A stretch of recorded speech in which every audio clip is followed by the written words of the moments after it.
There is a piano sitting in the middle of a shopping mall in Columbus, Ohio. Not on a stage, not behind a velvet rope. Just sitting there, right next to the food court, a few feet from the pretzel stand, with people walking past it every single day like it's a trash can or a bench. Most people don't even look at it. Some kids bang on it for 2 seconds and walk away laughing. Old couples sometimes pause, smile at it like it reminded them of something, and keep moving. Nobody really plays it. But this one boy, every Friday without fail, comes and sits on a bench nearby and just stares at it.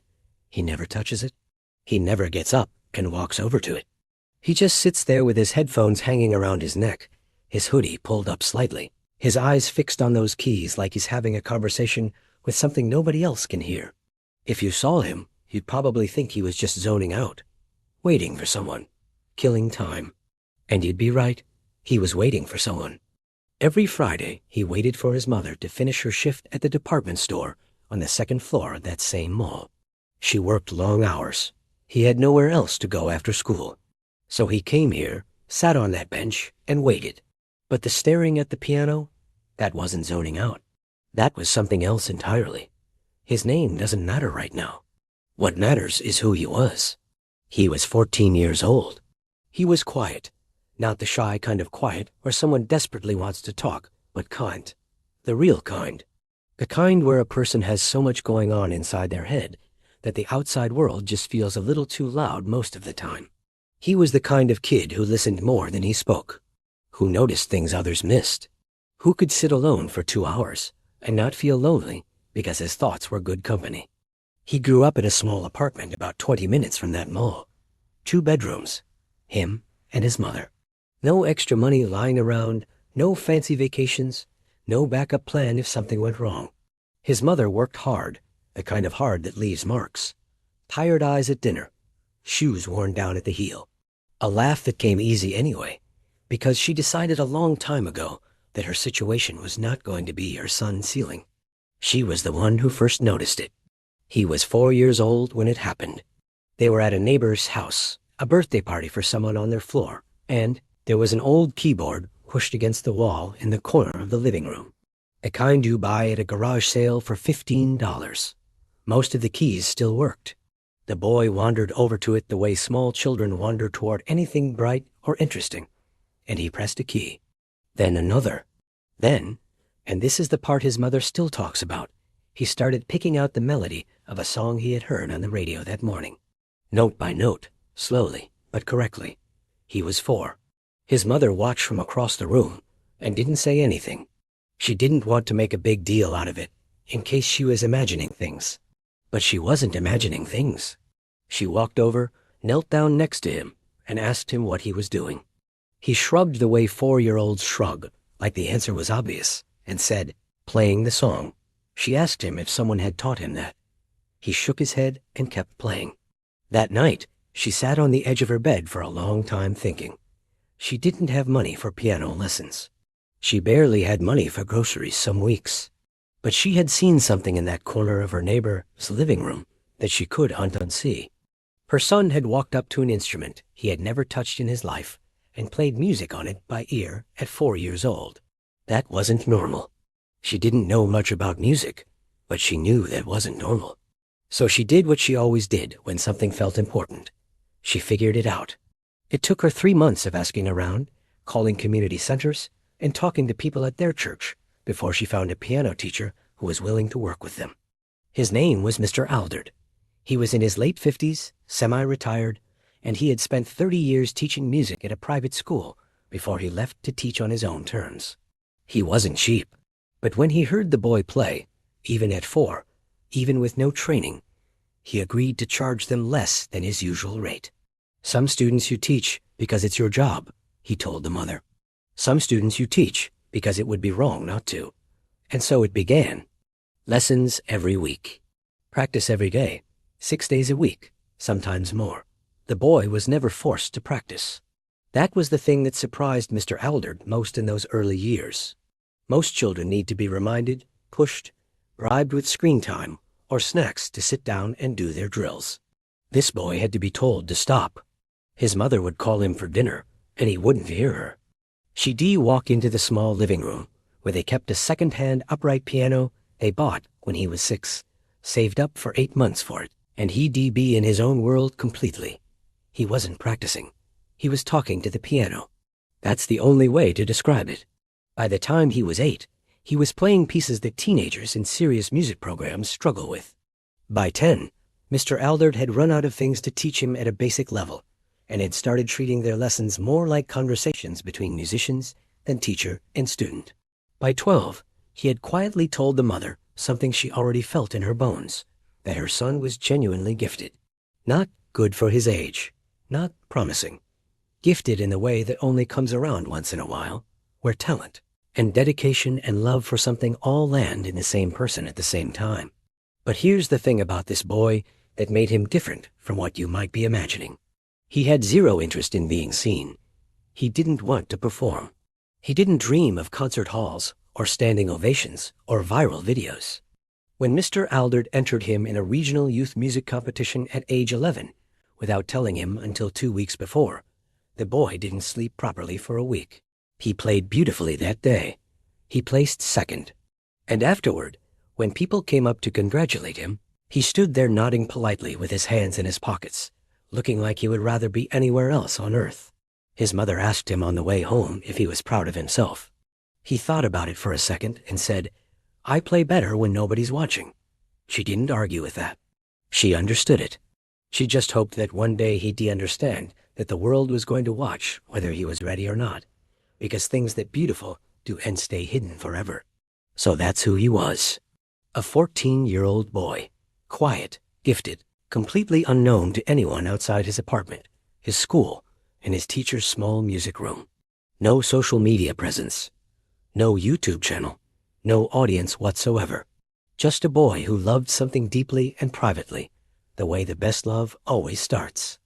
Have you ever had a dream, something you were so passionate about, but fear just held you back? That feeling of your heart pounding, your hands getting clammy, just at the thought of sharing your talent with the world. Well, let me tell you a story about a boy named Leo, a piano prodigy who loved music more than anything, but was absolutely terrified of playing in public. Leo's world was his piano. At home, his fingers would dance across the keys, creating beautiful melodies that filled every room. He could pour his heart out, his joys, his sorrows, all through the black and white keys. But the moment anyone else was listening, even his own family, his fingers would freeze. The music would get stuck somewhere, between his heart and his hands. His dream was to play for others, to share the magic he felt, but his stage fright was like an invisible wall he just couldn't break through. One Saturday afternoon, Leo was at the mall with his mom. It was bustling with people, the sounds of chatter and footsteps echoing through the large open space. As they walked past the central atrium, Leo saw it, a beautiful gleaming grand piano placed there for anyone to play. His heart did a little flip. He imagined himself sitting there, the sound of the piano filling the entire mall. It was a wonderful, yet terrifying thought. He quickly looked away, trying to ignore the pull it had on him. As he stood there, a group of teenagers, probably a few years older than him, swaggered over to the piano. One of them, a guy with a backwards baseball cap, sat down and started banging out a popular tune. He wasn't bad, but he was more flash than substance. His friends were hyping him up, laughing and recording on their phones. Leo watched them, a mix of envy and anxiety swirling inside him. He wished he had that kind of confidence. After the guy finished his song to a smattering of applause from his friends, he stood up and stretched. His eyes scanned the crowd and landed on Leo, who was still staring at the piano. The guy smirked. "Hey, kid, you like the piano? You want to give it a shot?" His friends snickered. Leo's face turned bright red. He just shook his head and tried to shrink back into the crowd. He wanted the ground to swallow him whole. "What's the matter? Scared?" Another one of them taunted. The one in the cap walked right up to Leo. "I bet you can't even play Twinkle, Twinkle, Little Star." The group erupted in laughter. Leo's mom stepped forward, ready to intervene, but Leo put a hand on her arm. Something inside him snapped. It wasn't anger. Not really. It was a spark. For years, his fear had been his biggest bully. But now, Standing in front of these guys, he realized their words were just noise. The real challenge wasn't them. It was the voice in his own head. He looked from the smirking faces back to the piano. It was now or never. He took a deep breath, the kind you take before you jump into a cold pool. He walked past the stunned group of teens and sat down at the piano bench. The keys felt cool and familiar under his trembling fingers. He closed his eyes, blocking out the noise of the mall, the curious onlookers, and the snickering teenagers. He took another deep breath and thought of his room, his safe space. And then he began to play. It started softly, a gentle, flowing melody that seemed to quiet the entire atrium. It was a piece he had composed himself, a song full of longing and hope. The initial chatter of the mall began to fade as people stopped to listen. The teenagers who had challenged him stood frozen, their smug expressions replaced with disbelief. Leo's fingers, no longer trembling, moved with a life of their own. They flew across the keys, the music swelling with passion and intensity. He wasn't just playing notes, he was telling a story. His story. He played about the loneliness of his fear, the soaring joy of his passion, the internal battle he fought every single day. The music was complex, emotional, and utterly captivating. Shoppers paused, their bags forgotten. Store employees came to their doorways. A crowd was forming, a circle of strangers united by the beautiful sound echoing through the mall. Leo opened his eyes, but didn't see the faces. He saw only the music, flowing from him like a river. He poured every ounce of his being into that performance, a cathartic release of years of pent-up passion. As the final resonant chord faded into the air, a moment of complete silence hung in the atrium. It was so quiet you could hear a pin drop. Then one person started clapping, then another, and another, until the entire mall erupted in thunderous applause and cheers. People were smiling. Some even had tears in their eyes. They weren't just clapping for the music. They were clapping for the boy who had bared his soul on those keys. Leo slowly turned on the bench, his heart pounding. But this time, it wasn't from fear. It was from exhilaration. He saw the huge crowd, all looking at him with admiration. He saw his mom, beaming with pride, tears streaming down her face. And then he saw the group of teenagers. They weren't smirking anymore. The one with the backwards cap just stood there, his mouth slightly open. He slowly raised his hand and gave Leo a nod of respect. In that moment, Leo understood. The fear might never go away completely. It might always be a little voice in the back of his head. But he had learned that his passion, his love for the music, was so much louder. He had faced his biggest fear not by fighting it, but by embracing what he loved most. He had turned a challenge meant to humiliate him into the performance of a lifetime. He stood up, took a small bow, and for the first time, he smiled, a genuine, confident smile as he played for the crowd. He had found his stage, and more importantly, he had found his voice. This story reminds us that our greatest strengths are often hidden behind our deepest fears. Facing them is never easy, but the reward on the other side is discovering who you are always meant to be. If you have a passion that's waiting to be set free, maybe today is the day you take that first step. Thanks for watching, and don't forget to follow for more stories that inspire. That word, dare, it's such a small word, 7 letters. Kids use it 100 times before they're 10 years old. But there's something about being dared in front of people. In a public space, when you re 14 and already feeling like the world is always watching and judging, it lands differently. It fills the chest with something that's part embarrassment, part anger, and part something you can't quite name. The boy looked up from his phone. Around them, without anyone planning it, people had started to slow down. The elderly couple who had been quietly eating their lunch nearby were watching now. 2 women with shopping bags had paused mid-conversation. A teenager at the pretzel stand glanced over. A store employee near the entrance of a shop leaned against the doorframe, arms folded, curious. It's funny how quickly a small moment becomes a public thing. 1 second is just a few boys in a food court. The next second, there are 15 people watching without even meaning to. That's how crowds work. They form around tension, the same way water forms around a rock. The boy felt every single pair of eyes. He felt them the way you feel a temperature change, not just in your mind, but in your whole body. The back of his neck went warm. His jaw tightened slightly. He looked at the piano, then at the group of boys, then back at his phone. "I'm good," he said quietly. The short one in the red hoodie laughed. Not a mean laugh exactly. More like the laugh of someone who had predicted this outcome and was pleased to be right. See? He can't play.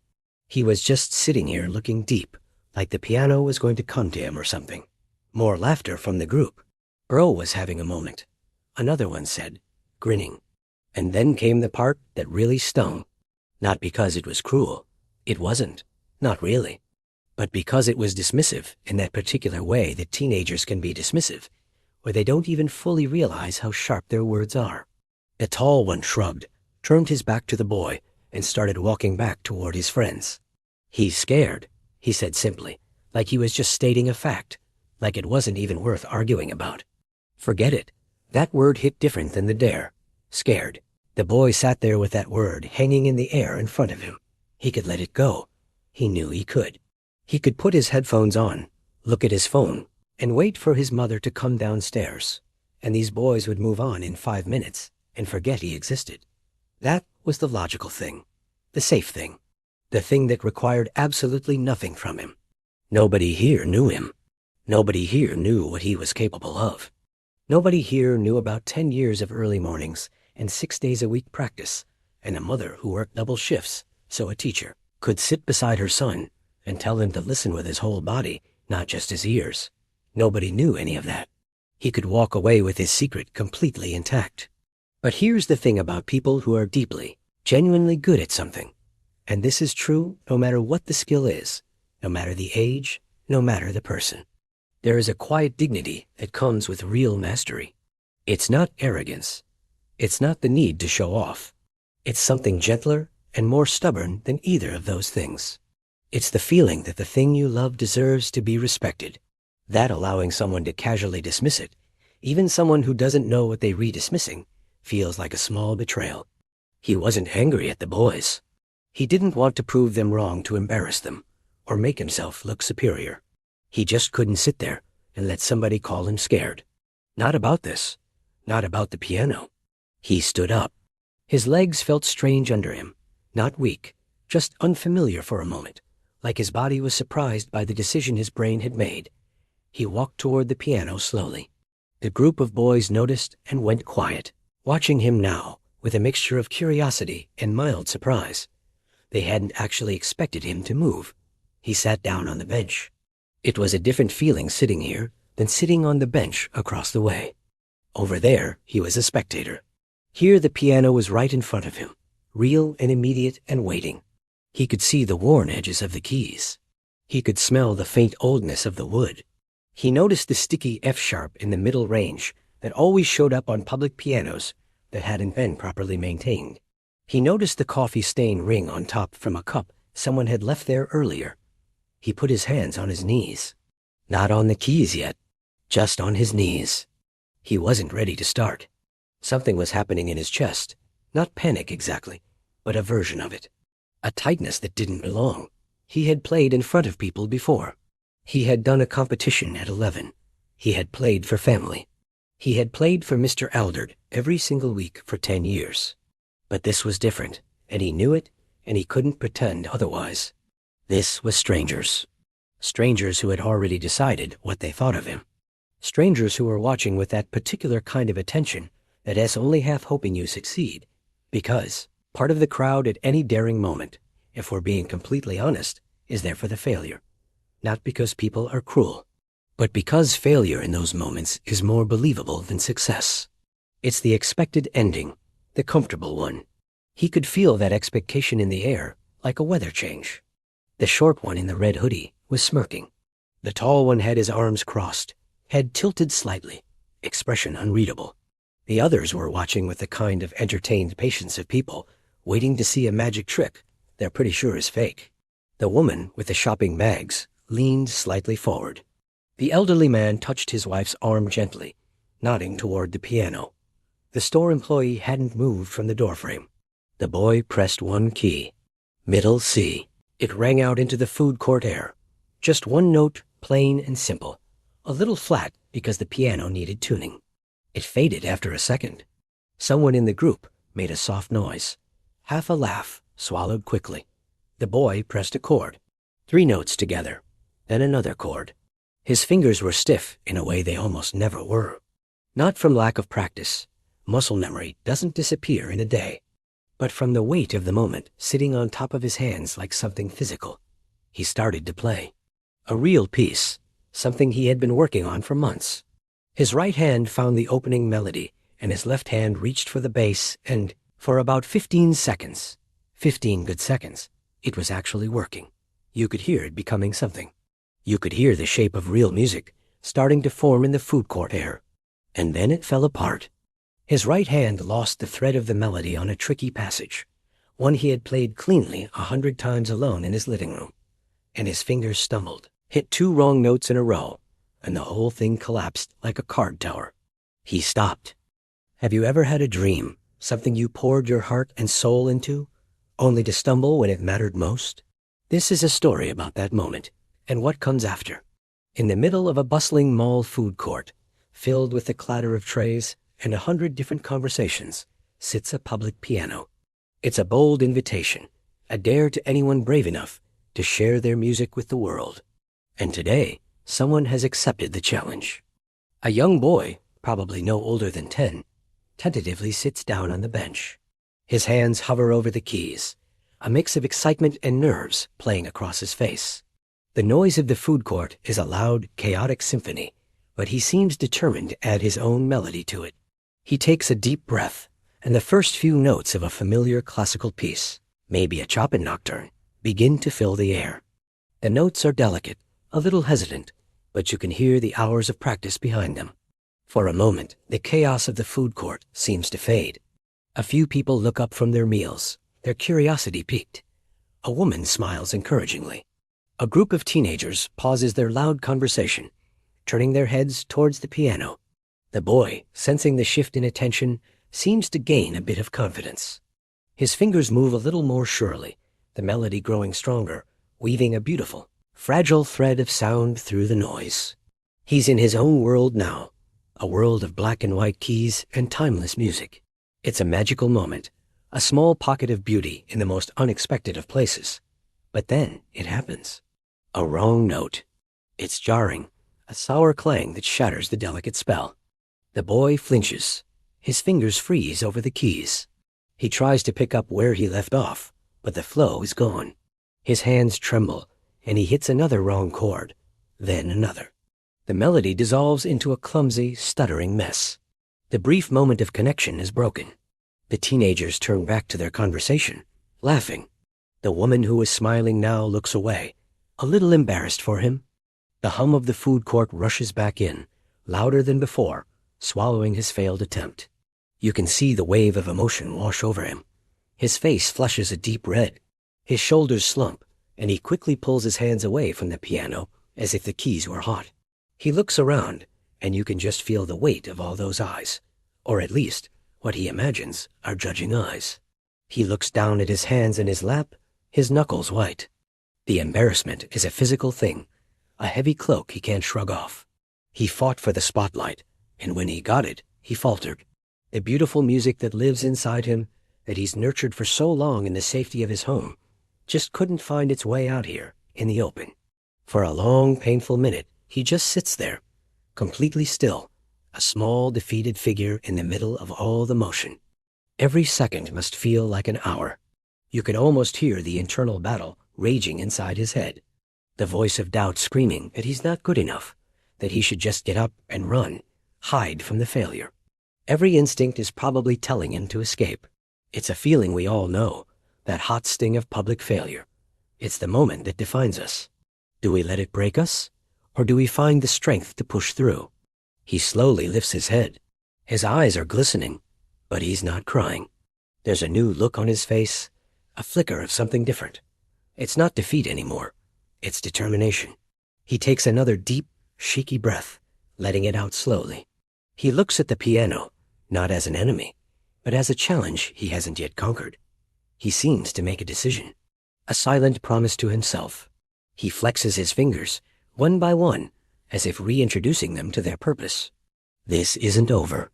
Then, with a resolve that seems to come from deep within, he places his hands back on the keys. He doesn't go back to the complex classical piece.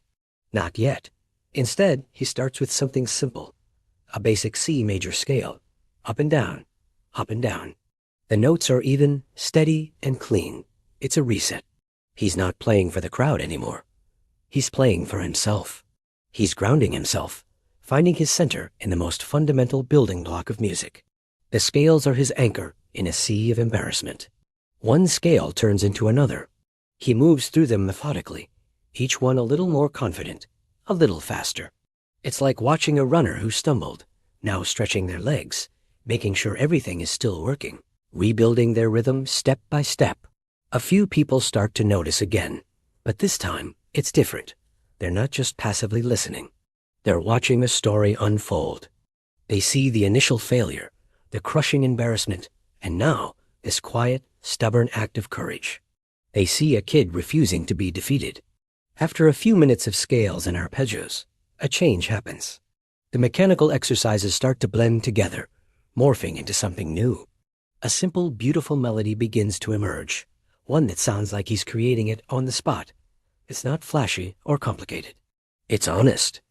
It's a melody full of the emotion he just went through, the initial hope, the fall, the struggle, and now a tentative, resilient joy. The music tells his story better than any words ever could. It's pure, raw, and incredibly captivating. This time, the attention he gets is real. People are putting down their forks. Conversations are quieting down, not out of brief curiosity, but out of genuine respect and admiration. A small crowd starts to form a semicircle around the piano. They're not just hearing music. They're witnessing a comeback. They're watching a young boy transform a moment of public humiliation into a moment of triumph. The atmosphere in the food court has completely changed. It's no longer just a place to eat. It's a concert hall, and everyone is hanging on every note. The boy, lost in his own creation, seems to finally relax. A small smile plays on his lips. He's found his flow again, but it's a different kind of flow. It's stronger, more authentic. He's not just reciting something he learned. He's speaking from the heart. He has learned in the last 10 minutes, a lesson that some people don't learn in a lifetime, that failure, ISN to the end, it's just a part of the process. It's the friction that creates the fire.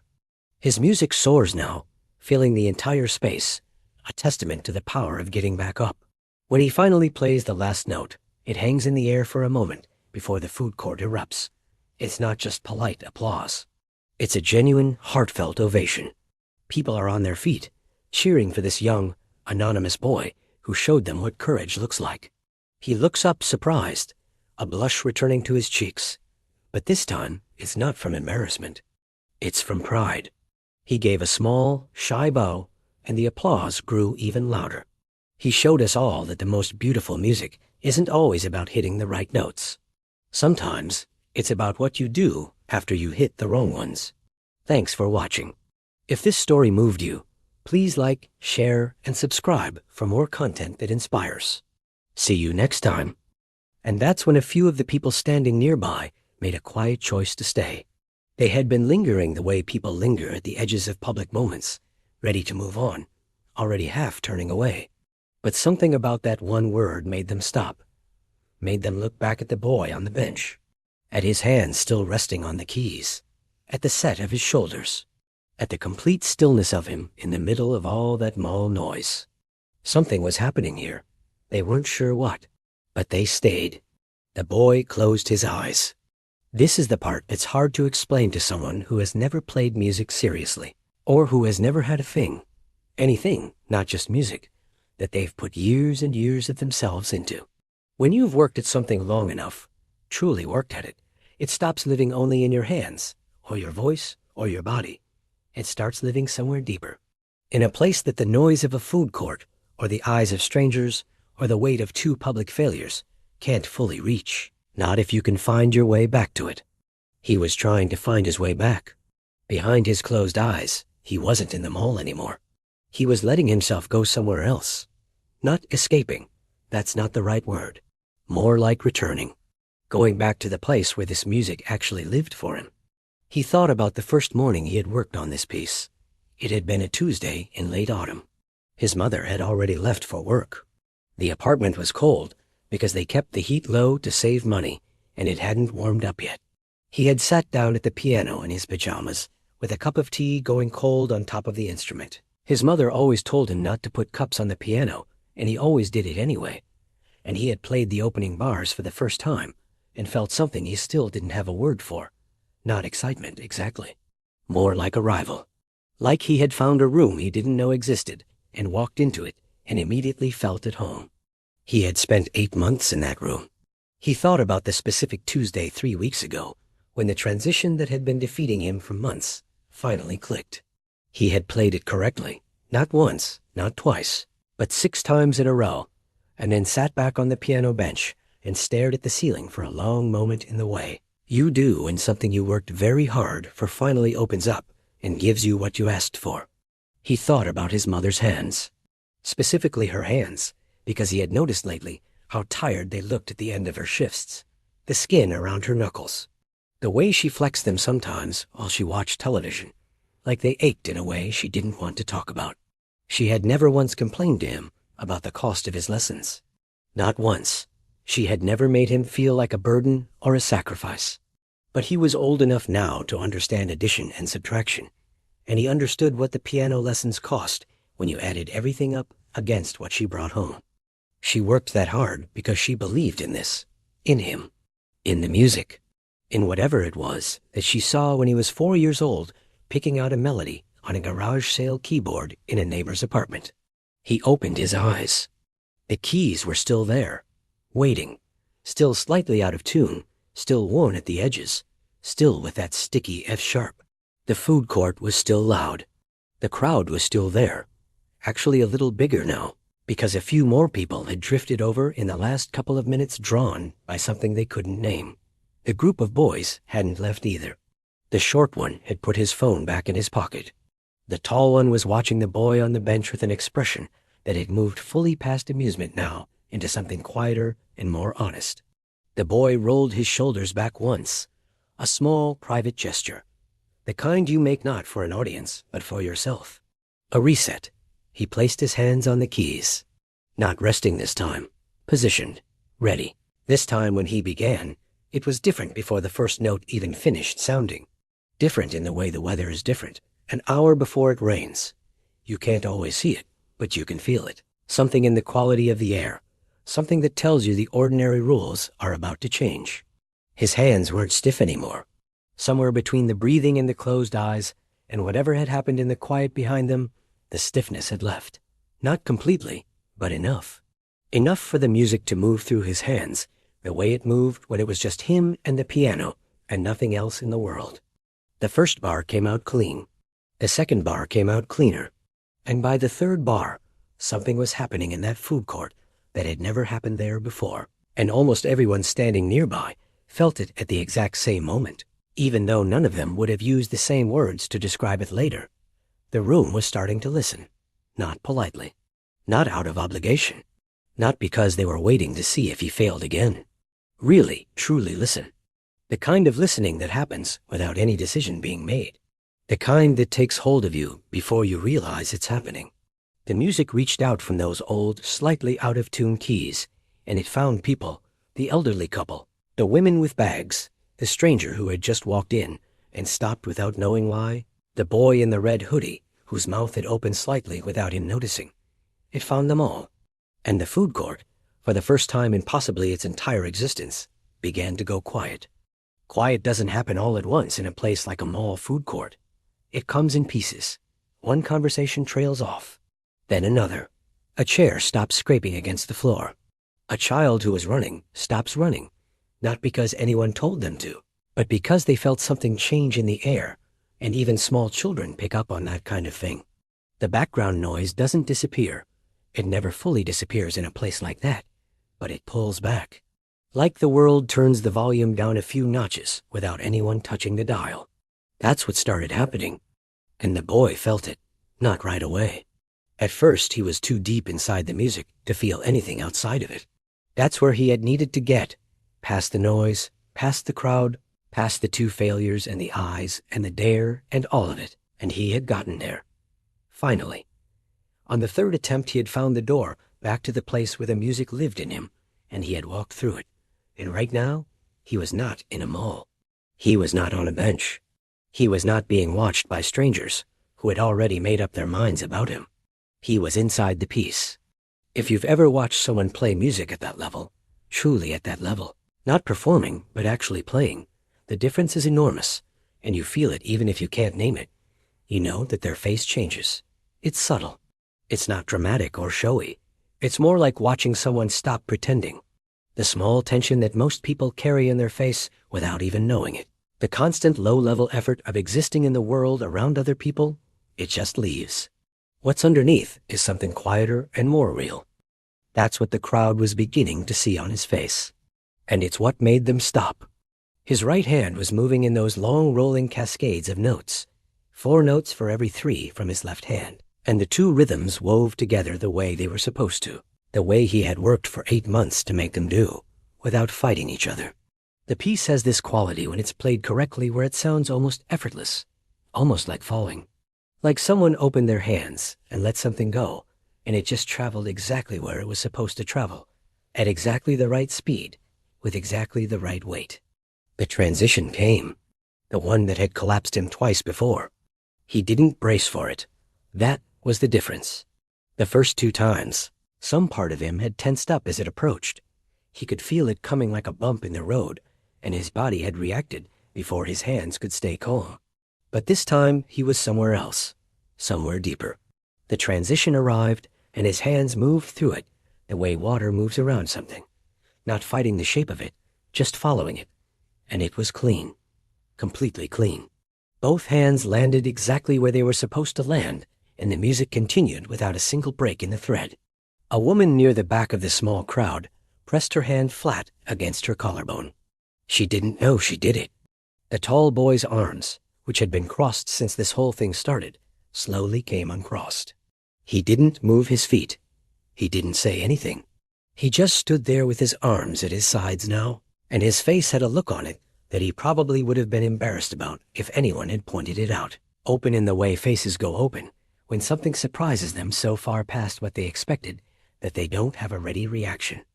The short one in the red hoodie had completely forgotten about his phone. It was still in his pocket. He didn't reach for it. He was watching the boy's hands, specifically the hands, because once the music started doing what it was doing, it was almost impossible not to watch the hands. They moved with that particular kind of speed that looks impossible until you remember that impossibility is usually just practice you weren't there to see. The piece moved into its middle section. This is where Chopin did something that has made this piece famous for almost 200 years.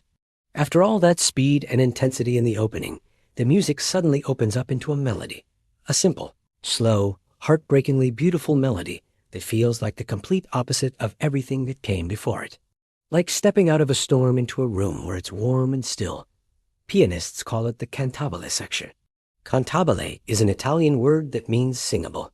It means play it like someone singing. Play it like it breathes. The boy played it like it breathed. The change happened fast in the crowd. Not loudly. It wasn't that kind of change.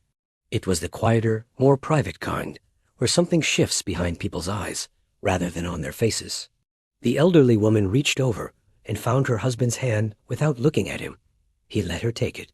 Neither of them spoke. They just sat there, lunch forgotten, holding hands in a food court on a Friday afternoon, listening to a 14-year-old boy play music that was never supposed to be heard in a place like this. More people had gathered now. Not a huge crowd, maybe 30, 35 people spread in a loose half-circle around the piano. Some of them had been walking past and stopped. Some had drifted over from further in the food court. One man in a work jacket was standing at the outer edge of the group with a coffee cup in his hand, and at some point he had stopped lifting it to his mouth. He was just holding it, mid-air almost, eyes on the boy, completely still. Nobody had announced anything. Nobody had said, "Come and watch this." The crowd had assembled the way crowds assemble around something real, pulled by a kind of gravity that doesn't need words to explain itself. A small girl, maybe 5 years old, with her mother beside her, pushed gently through to the front of the group and stood about 6 feet from the piano with her eyes very wide. She watched his hands the way children watch things that don't make sense to them yet, but feel important, with this total, fearless attention that adults had mostly learned to hide.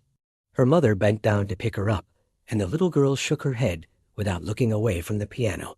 She didn't want to be picked up. She didn't want to be moved. She wanted to stay exactly where she was. Her mother stayed too. The cantabile melody faded gently, the way it always does, and then the piece made its return, back to the opening, back to the speed, back to those rolling cascades of notes in the right hand and the driving rhythm below. But it didn't feel like a repeat. That's the strange thing about this piece. The second time through the opening material, it feels different, heavier, like everything that happened in the quiet middle section gave it new meaning, like the melody came between the two storms and changed what the storms were about. The boy leaned into it. Not visibly. He wasn't swaying dramatically or making a show of emotion. But something in his posture deepened. His shoulders settled. His chin dropped a fraction of an inch.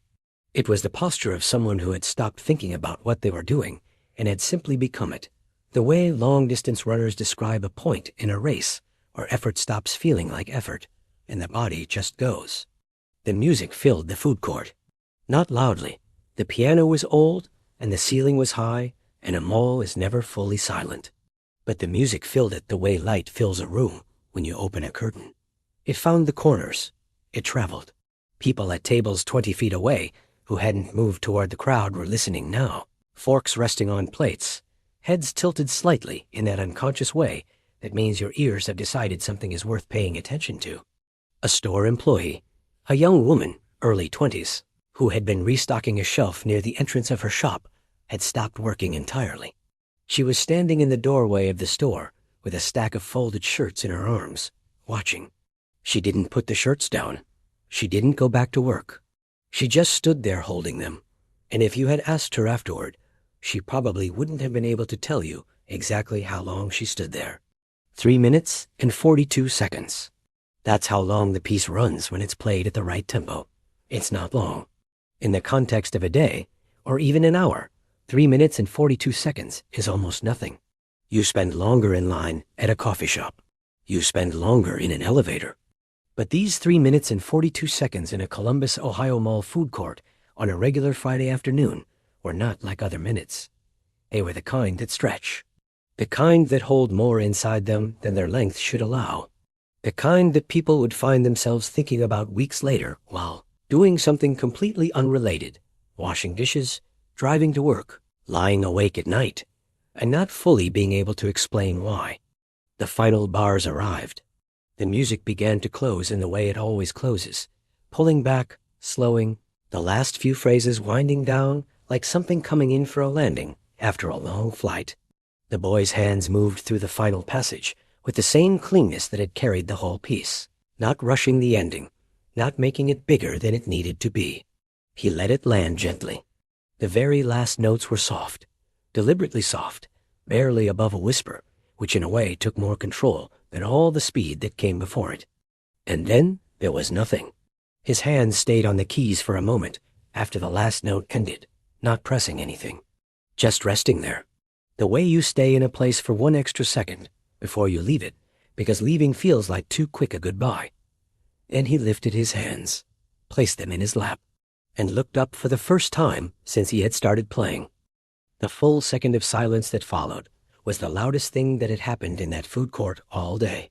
Not absence of sound, but presence of something. The particular silence that only exists right after something genuinely beautiful has ended, when everyone feels it at the same time and nobody wants to be the first one to break it, because breaking it means admitting it's over. The elderly woman started clapping first. Small, firm claps, the kind that come from someone who doesn't clap casually, who has probably sat in concert halls and knows what she just heard and is choosing to honor it without any ambiguity. Her husband joined immediately. Then the woman with the shopping bags. Then the man in the work jacket who finally lowered his coffee cup. Then more, spreading the way these things spread, quickly and genuinely, until the sound of it was filling the food court, the same way the music had. The little girl at the front clapped with both arms fully extended, the way small children clap when they feel something with their whole body. The boy sat on the bench and looked at the crowd and didn't quite know what to do with what he was seeing. It's a strange thing to look at 35 strangers clapping for you. Stranger still when 10 minutes earlier, most of them didn't know you were alive. The tall boy, the one who had started all of this, the one who had crossed the food court and patted the piano bench and said, "I dare you," walked forward, not with the loose, performed confidence he'd had before, differently, more carefully. He stopped a few feet from the piano and looked at the boy with an expression that had worked its way past surprise and arrived somewhere more honest. "Bro," he said. His voice was quiet enough that only the people closest could hear him. "Why didn't you just say you could play like that?" The boy looked at him for a moment. "You didn't ask," he said. No anger in it, no satisfaction. Just the plain truth of it, said simply, and left there between them. The tall boy nodded slowly, once, like something had just been explained to him that he was going to keep thinking about for a long time. And then, neither of them planned it. It just happened the way things sometimes do when a moment is big enough. He put his hand out. The boy looked at it for half a second. Then he reached out and shook it. Upstairs on the second floor of that mall, a woman stepped off an escalator with a work badge still clipped to her jacket and her bag over her shoulder, looking down at the food court the way she always did on her way out of habit, out of love, because her son was always down there on that bench. She heard the end of the applause. She saw 35 strangers clapping in a half circle around the piano.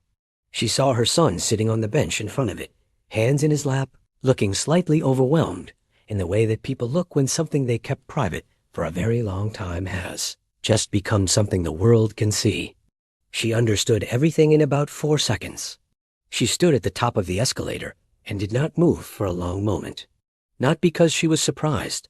She had always known this day would come, in some form, in some place. But because she needed a second, just a second, to feel the full weight of what 10 years of double shifts and early mornings and a second-hand piano and a teacher who drove 40 minutes each way had just made possible. She pressed her hand over her mouth, and then she smiled, the kind of smile that starts small and then takes over the whole face, the kind that arrives when something you believed in deeply and quietly for a very long time finally stands up in front of the world and proves itself true. She started walking down the escalator toward her son. He saw her when she was halfway down. Their eyes met across the distance of the food court, over the heads of the still clapping strangers, through all of it. He gave her a small nod. She gave him one back. And that, between the two of them, said everything that words would have taken hours to say. Nobody planned to record it. That's the thing about the moments that end up meaning the most. They never announce themselves ahead of time. They don't give you a chance to set up properly, to get the right angle, to make sure the lighting is good. They just happen, and if someone nearby happens to have their phone out, or happens to reach for it fast enough, then maybe a piece of it gets saved. And if it doesn't, the moment still happened. The moment was still real. The recording is never the point. But someone did record it. A woman who had been standing near the back of the crowd. She had stopped on her way to pick up lunch, completely by accident, because something about the sound had caught her as she was walking past. She had pulled out her phone about halfway through the piece, once she understood that what she was hearing was not something ordinary. She got the last minute and a half of the performance. She got the silence afterward. She got the applause, starting with the elderly woman and spreading outward. She got the boy sitting on the bench, looking at the crowd with that slightly overwhelmed expression. She didn't post it immediately. She finished getting her lunch. She sat down and ate. She watched the video back once on her own phone, alone at her table, and felt the same thing she had felt standing in the crowd.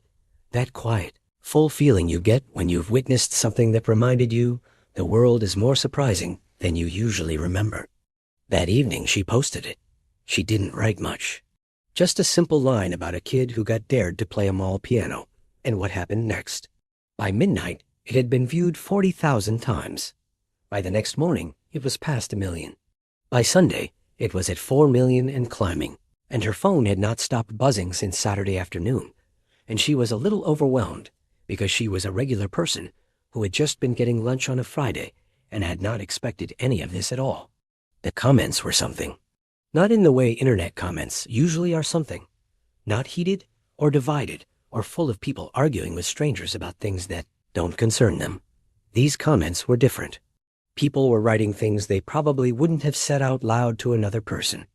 Things like, "I don't know why, but I cried watching this, and I never cry." Things like, "I used to play piano as a kid, and I quit, and I've regretted it for 15 years, and this just made me feel that all over again."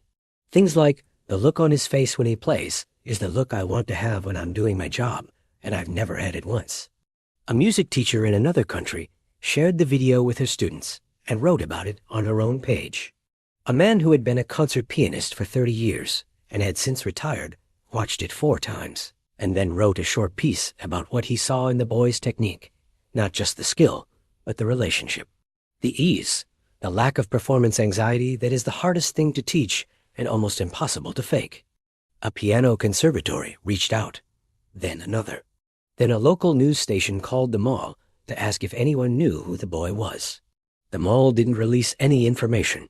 They didn't have much to release anyway, since he was just a boy who sat on a bench every Friday waiting for his mother. But the story had already started finding its own way, because someone in the crowd had known someone who knew his mother through work. And his mother, when she was told that a video of her son had been watched 4 million times and that people wanted to speak with them, sat down at the kitchen table and was quiet for a long moment. Not a bad quiet, just the quiet of a person who has held something carefully for a very long time and is now watching it take its first steps into the world and is trying to make sure her feelings are in the right order before she moves. She looked across the table at her son. He was eating cereal. It was a Sunday morning. He had his headphones around his neck, the way he always did, and he was looking at her with the patient expression of someone who was ready to be told what was happening, but wasn't going to rush her. She asked him how he felt about it, about the video, about people seeing it.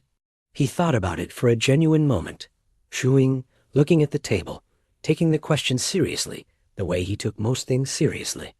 Then he said something she didn't expect. He said he felt fine about it. He said the video was from the outside, and the outside of a thing is never really the thing itself. She looked at him for a second. Then she laughed, the real kind of laugh surprised out of her, and shook her head slowly, and he went back to his cereal, and the morning continued. But what he said stayed with her. It stays with anyone who hears it. Actually, once they sit with it long enough, the outside of a thing is never really the thing itself. What the video showed was a boy playing piano in a mall. What it didn't show, what it couldn't show, because no camera can reach this far inside a moment, was 10 years of dedication lived out in private, 6 days a week, early mornings. A mother leaving before sunrise. A teacher driving 40 minutes each way because he believed it was worth the drive. Thousands of hours of practice that nobody watched and nobody applauded and nobody filmed in a small apartment living room with a second-hand piano and a cup of tea going cold on top of it. The video was real, but it was a doorway, not a room. The room was everything that came before it. And that is the first lesson this story carries, though it probably isn't the one most people expect. We live in a time when it is easy to believe that the moment something gets seen is the moment it becomes real. That visibility is the same thing as value. That if nobody is watching, it doesn't count. And the internet, for all the good things it does, feeds that belief constantly. The idea that what matters is what can be shared, captured, posted, shown. The idea that a gift only becomes a gift once an audience confirms it. This boy had been gifted for 10 years before anyone outside his small world knew it. Those 10 years were not a rehearsal for them all. They were not preparation for the video. They were not building toward the applause. They were their own thing, complete, real, fully themselves. The music he played alone at 6 in the morning in a cold apartment mattered just as much as the music he played in front of 35 strangers on a Friday afternoon. Maybe more, because that music was played for nothing other than the love of it. The second lesson is smaller and quieter, but in some ways harder to sit with. 2 failures before 1 success. Not 1, 2, He sat down and failed in front of people. Got up, tried again, failed again in front of people. And then, only then, found the thing that had been inside him all along. It didn't come on the first try. It didn't come on the second try. It came on the third try, after 2 very public collapses, after the crowd had already formed its expectations, after the easier path, standing up, walking away, disappearing back into anonymity, had presented itself twice and been refused. Most people would have left after the first failure. A significant number would have left after the second. And that's not a criticism. It's just an honest thing. Public failure is painful. It costs something. The desire to protect yourself from more of it is completely natural and completely human.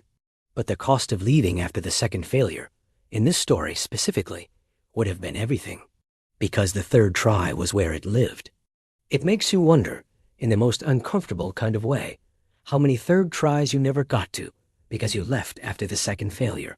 How many times the thing you were reaching for was one more attempt away and you didn't know it.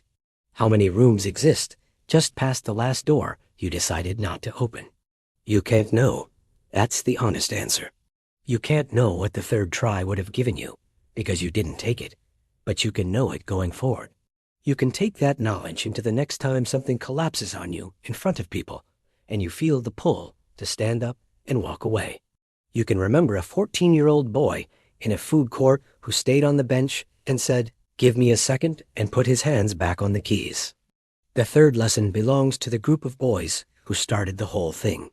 It would be easy, satisfying even, to look at this story and make them the villains.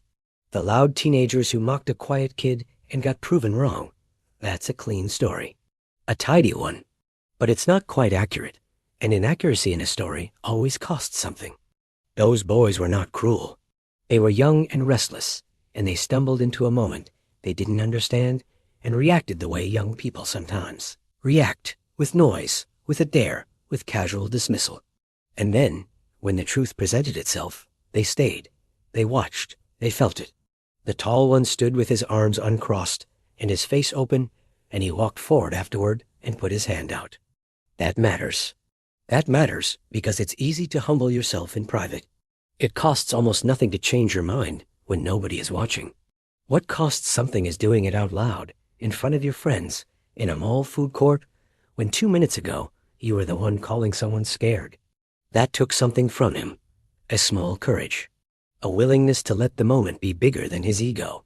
And the handshake, that simple, unplanned handshake, was its own kind of lesson. Not about music, about what happens when you let yourself be surprised, about what becomes possible when a person stops performing confidence they don't feel and just responds honestly to what's in front of them. The fourth lesson is the one that lives longest. It belongs to the mother. She didn't make any of this happen. She wasn't there in the food court when the dare was issued. She wasn't there for the first failure or the second. She didn't coach her son from the sidelines or step in to defend him or smooth anything over. She was upstairs doing her job, the same way she had been doing her job for years, quietly, without recognition, showing up because showing up is what love looks like when it doesn't have anything to prove. And she stepped off an escalator and understood everything in 4 seconds from 50 feet away. That's what a decade of belief looks like. Not a speech, not a trophy. Just a mother standing at the top of an escalator, pressing her hand over her mouth, because the thing she held onto when it was hard and expensive and uncertain had just become something the world could see. There is a kind of faith that doesn't need to be loud to be powerful. The kind that just keeps going, paying for lessons when money is tight, waking up early, working double shifts, saying nothing when the complaining would be understandable. That kind of faith doesn't appear in videos. It doesn't get 4 million views. But without it, there is no video. There is no music. There is no boy on a bench who stayed when he could have walked away. Everything visible in this story grew from something invisible. That's true of most things worth anything. The boy himself said the truest thing at the very end. 4 quiet words to someone who had underestimated him. You didn't ask, not said with anger, not said to wound, just said because it was true, and the truth of it landed exactly as far as it needed to land. We walk past people every day who carry something extraordinary inside them. We pass them in hallways, can sit near them on buses, and stand behind them in lines without knowing. We make quick assessments. We see the hoodie and the headphones and the bench, and we think we know what we're looking at. And mostly we move on. Because we're busy, and because asking takes time, and because it doesn't occur to us that the quiet person looking at the old piano might have something to say that could stop a room. Most of the time, nobody dares them to show it. Most of the time, they never show it at all. And the world moves on not knowing what it walked past. This story ended differently. By accident. By a chain of small events. A dare. A refusal to leave. A third attempt. A woman with a phone that turned a regular Friday afternoon into something people would carry with them for years. But the miracle of it wasn't the video, and it wasn't the applause, and it wasn't the millions of views. The miracle was the 10 years before any of it. The miracle was a boy who loved something deeply and practiced it faithfully and protected it quietly, not because he was waiting to be discovered, but because the thing itself was worth loving. Every morning, every scale, every failed transition in an empty living room that he stayed and worked through anyway. Every Friday sitting near a piano he never touched, just feeling close to it, just keeping it company. The miracle was already there. The mall just made it visible. And maybe that's the thing to take from all of this. Not that you should wait for a dare, and not that you need a crowd to prove something is real, but that whatever you have been quietly building in private, in the early mornings or the late nights, in the moments, nobody is watching and nobody is clapping and nobody is filming. That thing is already real, already full, already worth every hour you've put into it. You don't need them all. But when the mall comes, and sometimes it does, in its own form, in its own timing, make sure you stay on the bench. Take a breath. Put your hands back on the keys and play like nobody is watching, because that's when the whole room goes quiet.